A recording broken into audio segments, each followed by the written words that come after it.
ახლა კი ისღა დაგვრჩენია ჩემო ძვირფასებო და ჩემო კარგებო, მეგობრებო, რომ ძალიან მაგარი სტუმრები წარვადგინოთ ჩვენს დღევანდელ გადაცემაში. მაშაზე არაჩვეულებრივი ქალბატონები, ნამდვილი კოლორიტი დები, მთვარიდა და სავრინა ყიფიანები.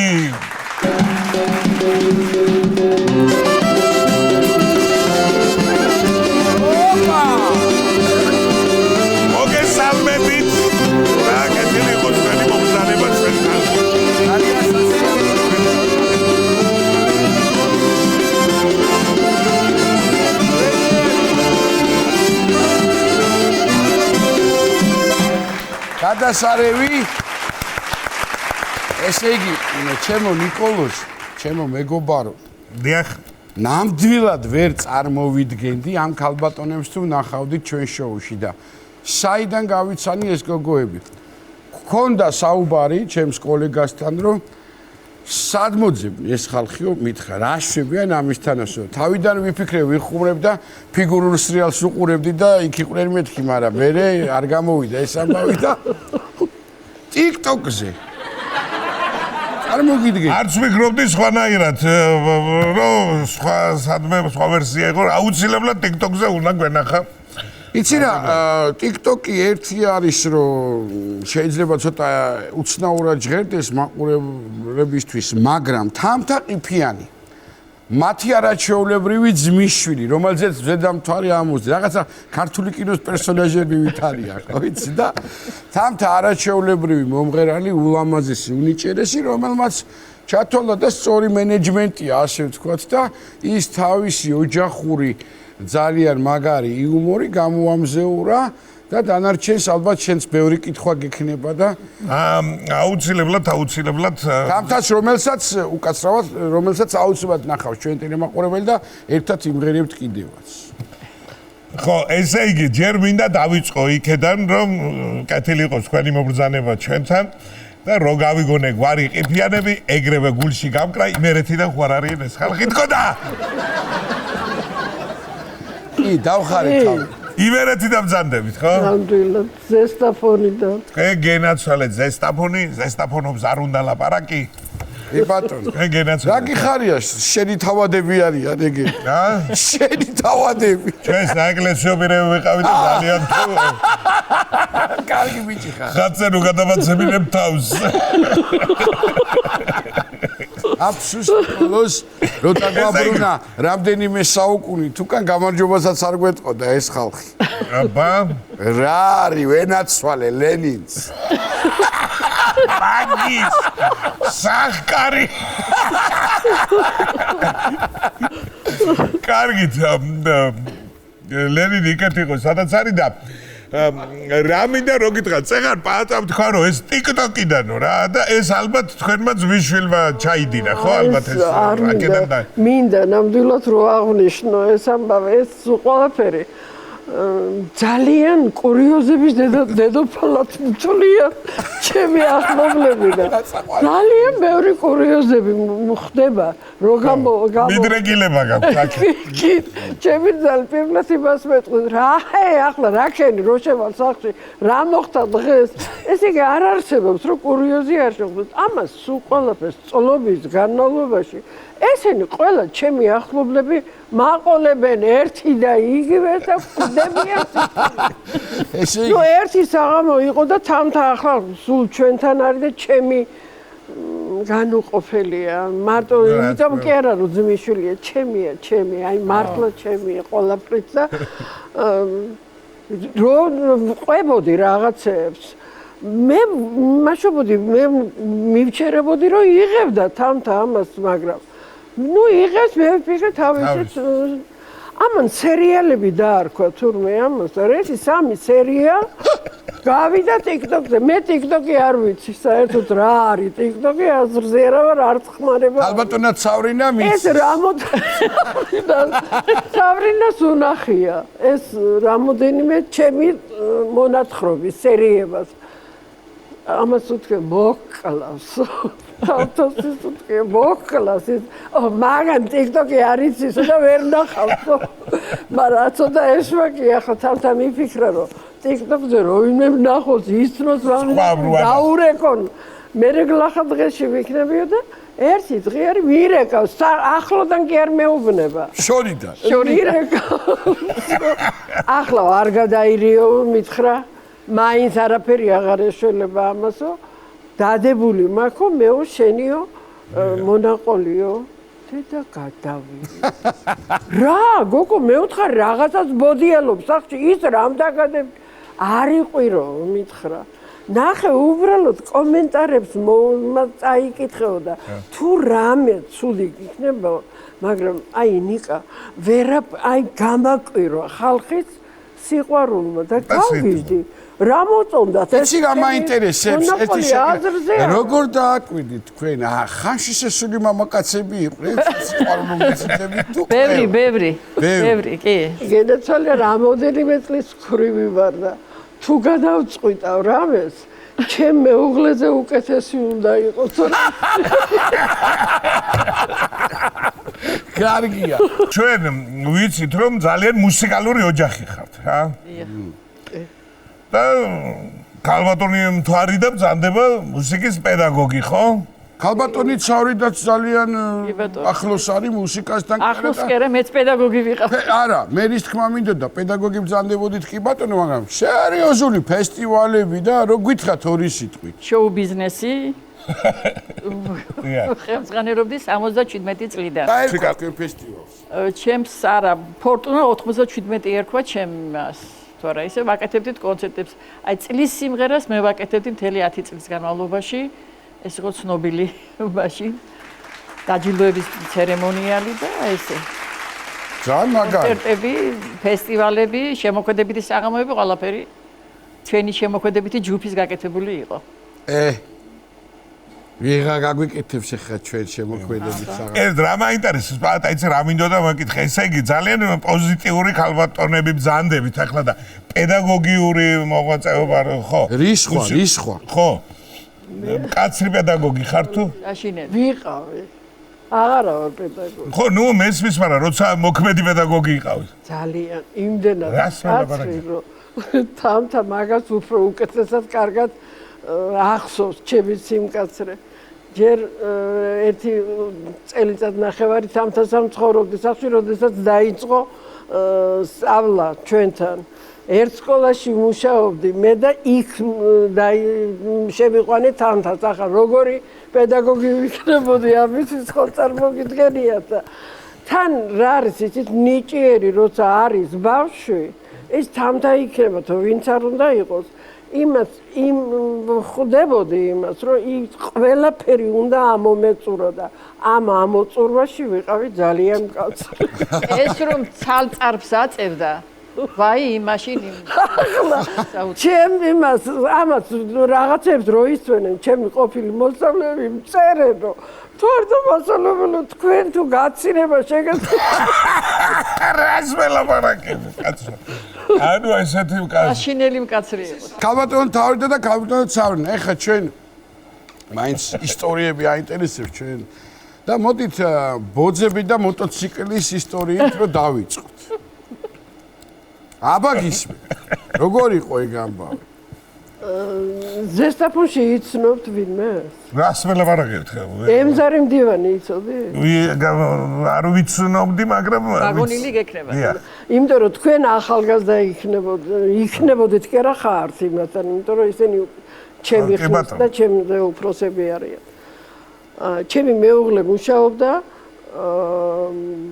საქენერგოში და ქონდათ აი ესეთი სამუშაო ქონდათ რომ მაშინ იყო მაიაკოვსკი ახლა ბაღდადს უძახიან და მაიაკოვსკში სამსახურებრივად აგზავნიდნენ და ამ იმას საქენერგოს ყავდა 3 ადგილიანი მოტოციკლეტი ეს გამოუყეს ჩემს მეუღლეს და წადიო ტრანსპორტში ფული არ დაეხარჯებოდა უნდა წასულიყო და იქ ახლა ჯამბული ანუ კალიასკიანის რო ეძახა. კალიასკიანი მოდაცი. ისეთი ცნობილი იყო დასავლეთ საქართველოში ჯამბული ამილახვარი რომ კარგი მოკეიფე ბიჭი იყო ძალიან და კარგი თამადაც იცვლებოდა და იცოდა რომ იქ მაიაკოვსკიდან არ გამოუშვებდნენ ისე და იმ დროს იყო ჯამბულის მეგობარი თურმე სამსახურში ემზარი მდივანი და უთხრა წამოდიო შენ წავიდნენ ორივე ამის სავარძელში ჩაიჯინა ემზარი და წავიდნენ გზაში რომ მიდიოდნენ გზაც რამოდენიმე მამაკაცი გამოსული და მუშაობენ იმას ვენახის გასწვრივ ასობენ ბოძებს აბეტონებენ ამას ახლა დაულოცეს იმას თქვენი ნამუშევრები და რო ჩაიარეს ემზარის ძალიან უცნაური ენა ჰქონდა და ავიდნენ იქ ჩავიდნენ თავის საქმე გააკეთა ჯამბული კარგად ნახეიფარიან ბრუნდებიან უკან და მოიკლა თავი თურმე ემზარი დამაჯინე მოტოციკლეტი ახლა ვინც იცის ძალიან რთული საწარებელია თანაც ნასვამისთვის არ უნდოდა თურმე რომ დაეჯინა ჩემს მეუღლეს მაგრამ მაინც ახლა ვერაფერი ვერ და დაჯდა ემზარი წამოვედითო ჯამბული ყვებოდა მე ამას და ზუსტად იმ ადგილზე რომ სადაც ბოძებს სვამდნენ მაგრამ დაუმთავრებიათ მუშაობა და კარგად პურმარილობენ მაშობიან გაშლილია მაგიდა და ამას ლოცავენ თავიანთ ნამუშევრად რო დაიწყო პირველი სტოლბიდანო და ყველა სტოლბად ჩამოლიწყა ახლა ნაღდათ სიკვდილი არ აქვს და ამან ვეღარ მასა დაიმორჩილა თურმე რული და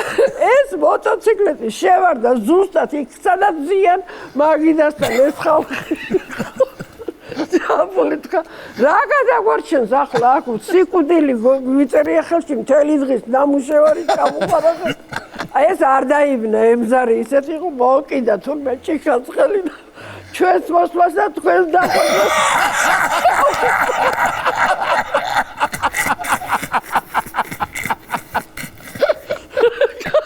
კარგია გიძიო ჯამბული მისეთ აღარ დავეძებს შვილო რაღაცს გადარჩენ კარგად აპურმარილეს ისე მით და ისე წამოვიდნენ გამოაცილეს ისე ჩამოიყვანეს ზესტაფონამ შედიერი გადასარევი კარგად მიგვა კი ნეკროლოგის ამბავი რომ გადავამოთ ნეკროლოგის ამბავი ეხლა თქვენ გეცოდინებათ არ ვიცი ადრე იყო გაზეთი გამოდიოდა კომუნისტი კი ბატონო კადრებად არ ვიცი ზესტაფონში გამოდიოდა ლენინელი და მე რო შეიცვალა ეს კომუნისტები და ლენინელი აღარ დაარქვეს და იყო ზესტაფონის ცხოვრება თუ რაღაც აღარ მახსოვს რაღაც დაარქვეს მოკლედ მაგრამ ახლა ამ გაზეთს რატო ყვები იცით ჩემ ბავშვობაში და რო დაждდებოდნენ ამ დიდ გაზეთი გამოწერილი ქონდათ ყველა ჟურნალ გაზეთები ოჯახში და რო დაждდებოდნენ საღამოს დაიწყებოდა ეს კომუნისტის უკან იყო ნეკროლოგი სადაც იყო მიცვალებულები და უსამძიმრებს ესა და ეს სამსახური შენოთ აყავდათ ყემალი მიათექა ამის კითხვა და მერე თანაც რო დაждდებოდნენ ვინმეს თუ მიუსამძიმრა ეს ვალიდას ესხი იყო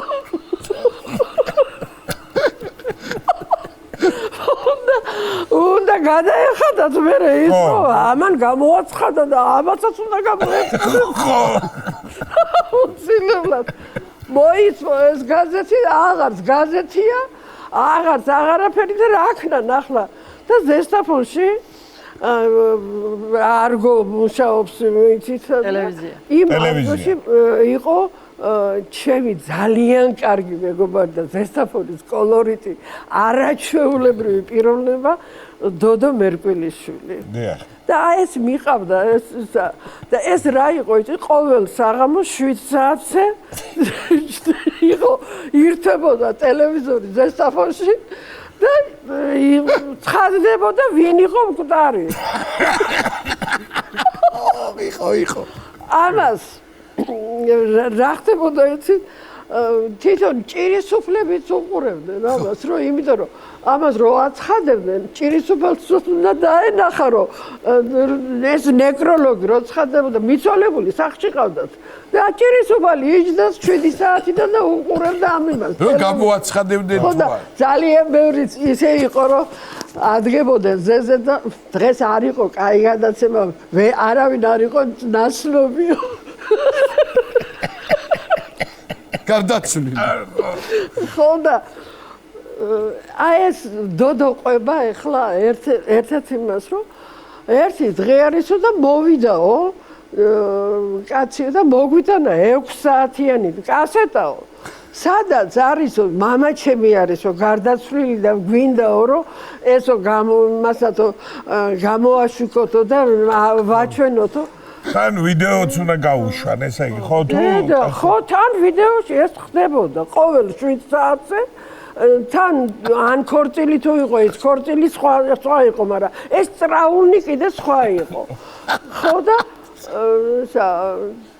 მოგვიტანეს ეს კასეტაო, 6 საათიანი კასეტა, ორჯერ დავატრიალეთ ეს 6 საათიანი კასეტაო და ეს კაცი ვინც არის გარდაცვლილი სულ 2 წუთი ტრიალებს ბოძის გარშემო. თული გადაგვიხადესო და რა უნდა გვეხნასო, ესე 2 წუთიანი ტრიალი და გაუგრძელებით 9 საათის განმავლობაში. ატრიალებენ ხომა ნაცვამი იყო ახლა ცხოვრებული 7 საათიაო დოდო ამბობდა როგორც ყველა მამაჩემიც დაჯდა ეხლა ტელევიზორის წინ და უნდა გამოცხადდეს ახლა ეს და ჩემი დედამთილი არაფრით არ გამომასდა არიქა ბოშო არავინ გამოგრჩეს არავინ იყოს მკვდარი იმიტომ რომ ის უნდა წასულიყავი დაგეფასებია ხო თუ გადასახურავით იყო მაინც მithumed ხო და თუ ახლა ეს კაცი დაჯდა თურმე და ცოტა ნაშამია და დაჯდა და უყურებს ამას და მოვიდა იმის დრო რომ ეს ამ კაცმა დაიწყო კვიწიალი ამ კაცო იტრიალა ამ კაცო და ამას ჩამოეძინა გამოიხედა კაცო გამოიყვი ის კაცი კიდე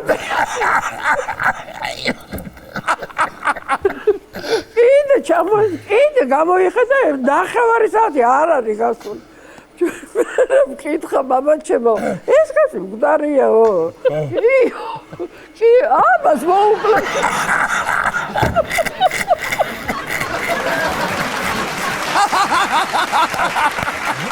ამტრიალს. იტრიალა. სანამ აფხაზეთი ჩვენთან იყო მშობლებს დავყავდით ხოლმე სასასვენებლად პიცუნდა ბიჭვინთაში. სადივლიდით ეხა თავადის ხალხი. სული წახოდა დედაჩემი რომ საწყალე რომ არ ჭამენ მშივრები ესეთები არიან უჭმელები არიან ჩემი შვილები სულ ამას იცახოდა და იმ წელიწადს გვახლდა დედაჩემის ბიძაშვილი კიდე დეიდა ჩვენი და ერთად ვიყავით წასული. დედაჩემი იმიტომ რომ ჩვენ დაგვესვენა კარგად და ესე სახში არ გადმოვყავდით სადილად იქ ფიჭვნარში მოქონდა ხოლმე საჭმელი და იქ გვასადილებდა. და ჩვენიერ დღეს მოიტანა შემწვარი ქათამი. აჰა. ხო და ეხლა ამ ქათამზე რომ მოიტანა გაგვეხარდა ყველას და თვარი დაეუბნება. დედაო შენ ხო იცი მე რა მიყვარსო? რა გიყვარს შვილო ეს დეიდაჩემა უთხრა და მეო მიყვარსო ფრთაო, მისი გადანახსენიო და გული ჩანათალაო. ესე ეუბნება. ეხა ჩემი ძმა აეუბნება, დედა შენ ხო იცი მე რა მიყვარსო და შენ რა გიყვარს დედიკოო და მეო მიყვარსო ბარკალ და ბარკს გადანახსენიო. ეხლა ბოლოს მე ვეუბნები, დედა ხო იცი მე რა მიყვარს მეთქი და შენ რა გიყვარს შვილო ეს დეიდაჩემი მეკითხება. მე ვთხარი კუჭი და ღვიძლი და კურტუმო მიყვარს ქათმის ძალიან თქო. მიყურებს ეს ხალი გვიყურებს დედა შენი კიდე იძახის რომ არაფერს არ ჭამენო და აბა სკრინს და ბუბულს მიარჭამ. მე არაფერი ეკათავს. კარგია. ჩვენ ყავდა ერთი ჩემი ბიძაშვილი იყო ძუკუ ყიფიანი. ეს ძუკუ ყიფიანი ზედა გარდაიცვალა ქალბატონი ნუცია ძიდიშვილის ქალი თერჯოლაში დასაფლავება და მაშინ ძუკუც მკვდარი იყო, ვახტანგიც მკვდარი იყო და ერთადერთი უფროსი ძმა იყო ბიჭიკო ყიფიანი, რომელიც ახლა კურირებდა ამ იმას გასვენების ამას უყოლოდ და დაჭირდეს კანდელი. რომ დაუდგან მიცვალებულს და პატა ძუკუსის შვილი არის ხვალო მოდიანო ჩემი მეგობრებიო და მაკაო მისი ცოლი და პატამ თავისი დაია უნდა წამოვიდნო და დაურეკავ და ისინი წამოიღებენო ამ იმასო კანდელსო და მეგობრებს დაურეკა იმ ვინაც უნდა წაიყვანოს ახლა ეს თავისი დადა ესა ცოლი რომ მაკასო უთხარისო კანდელი წამოიღოსო და მოვიდნენ მაკასთან ესენი ეტყობა ნასვამები იყვნენ და მაკასე პატამ დარეკაო მანო მაკამო წამოიღოსო ყანწები ძუკუს ყანწები ქონდა ოჯახში იმდენი საწოდავს ვისადაც მიდიოდა სულ ყველგან ყველა ჩუქნიდა და ეს ქონდა ქვეყნის ყანწები სხვადასხვა შეწუხებული ახლა მაკა ამ ძუკუს სიდედრი ცოცხალი იყო სახლში და ბიჭო გავგიჟდიო თეობებო პატას დაუბარებიო ყანწები წამოიღო რა უცნაურები არიან ეს ყიფიანებიო თეოს უთქვია რა თუნდაც ბოშო ახლა ამაში გასვენა ისის ნუციას გასვენებაში ეს ყანწები მაგრამ თეოს უთქვია მაინც ნუ გამოავშკერ შვილო ახლა ამ ყანწებსო ის შეფუთეო და ლამაზად მოსგერიო შენ შეახვია თურმე ახლა ამდენი ყანწები ეს ყანწები და რო გადავიდნენ რომ მოვიდნენ თურმე და გადავიდნენ ახლა მაკაც და იაც მაკას უფიქრიან მაინც ამ ყანწებსო დავტოვებო ჯერო რომ მივიდა თურმე ძუკუსოლმა მარინამ მკითხა რომ რა ქენიო არ ჩამოიტანეო კანდელიო და გაშტერდა ახლა ეს მაკა კანდელი არაო და იას უთქვია ყანწები ჩამოიტანა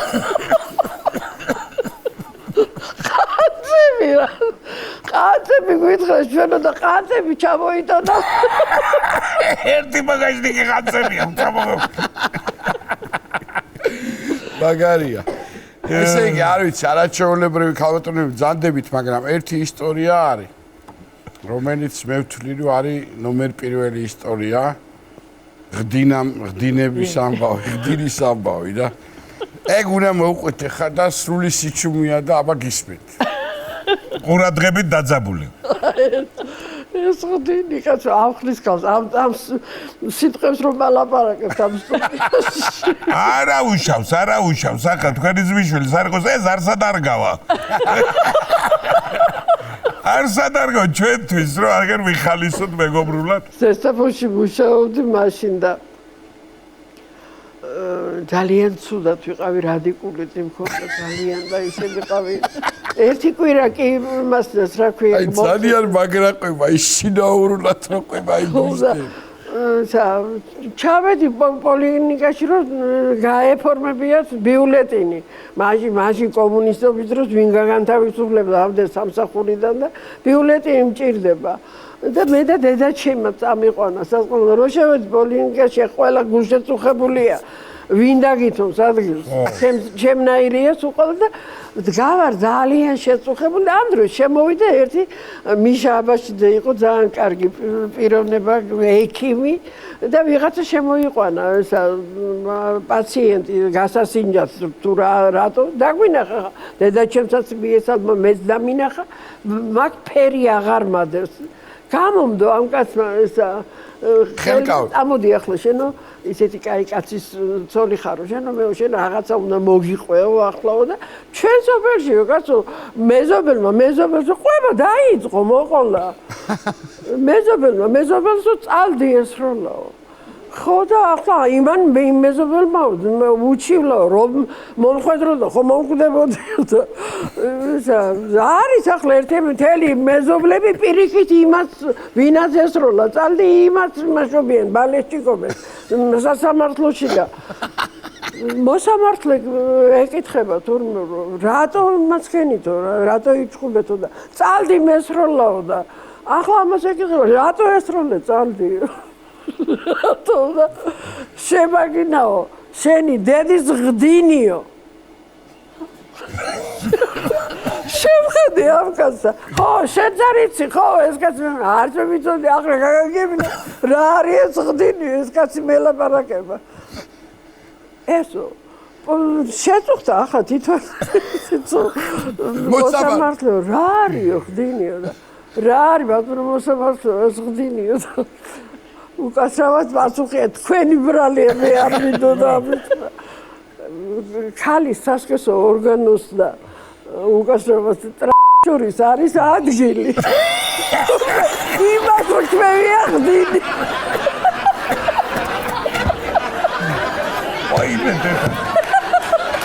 შეწუხდა ახლა მოსამართლე და შეეკაცო ან ცოტა ზევით აგეთი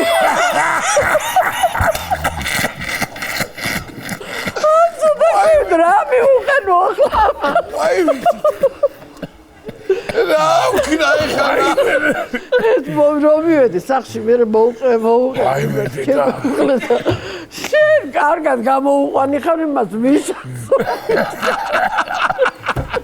საულიებავია კარგია საოცრება და მე მგონი დრო არის მოვიწვიოთ ადამიანი რომელმაც მამიდები ესეთი პოპულარულები გახადა აუცილებლად თამთას თხოვთ შემოგზანდეს ჩვენთან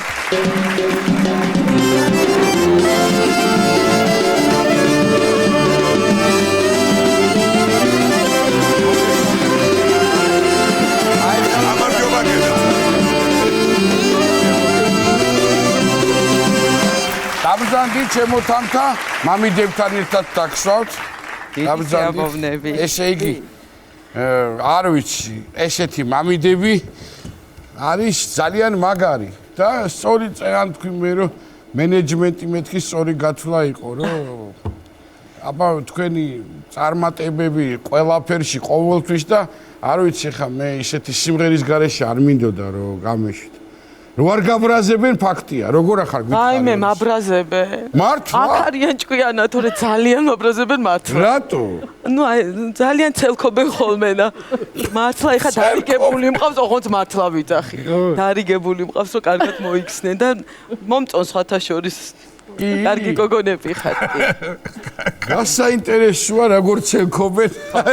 უნდა გადაიღოთ ეს ამას გაჩვენებთ მერე კი გადაღებულია და აუცილებლად ავდებ სხვათა შორის ჩემო თამთა დღეს რა მოგვიმზადეთ სიმღერა დღეს შეგესრულებთ იმერულ სახუმარო სიმღერას მაგრამ ერთი ოცნება რო არა მისრულოთ აქედან არ წავალ ისე რა აბა რა მე არაჩვეულებრივი ქსოვრელები ვნახე როგორ არ ვიმღერო ამათანეთ მომეცით ეს შანსი რა იქნება მიბრძანდი თუ კიდე ადგილიდან არ არის აპლოდისმენტები და აბა გაიდა რა სიმღერი ჩემი გმირი გიწოდე ვიცი მხოლოდ მიბრძანდით ახლოს თუ გნებავთ აბა ბიჭებო არ შეგვაცხნიოთ ანგელოზივით გოგოს უშვებთ თქვენთან